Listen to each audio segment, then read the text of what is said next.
মেহেন্দি পড়ার এই পুরোনো ভিডিও ছবিগুলো দেখলেই মনে হয় ইস আবার যদি কেউ এরকম পুরো হাত জুড়ে মেহেন্দি পরিয়ে দিত। সেটা তার হচ্ছে না।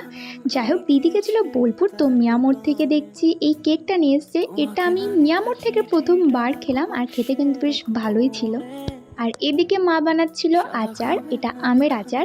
আর সব থেকে যেটা ভালো জিনিস হয়েছে, আমাদের তরমুজ গাছটায় এতদিন পর একটা তরমুজ ধরেছে। আর বাড়ির কাছে এসবের তো একটা আলাদাই মজা, তাই না? তো প্রত্যেক দিনই যখনই ছাদে যেতাম এইদিকে একবার নজর আমাদের যেতই।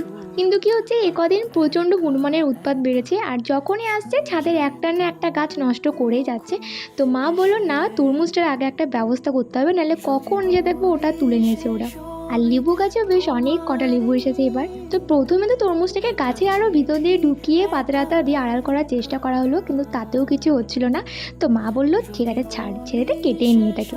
আর খেতেও কিন্তু বিশাল মিষ্টি ছিল, যেটা আমরা আশাই করিনি যে হবে।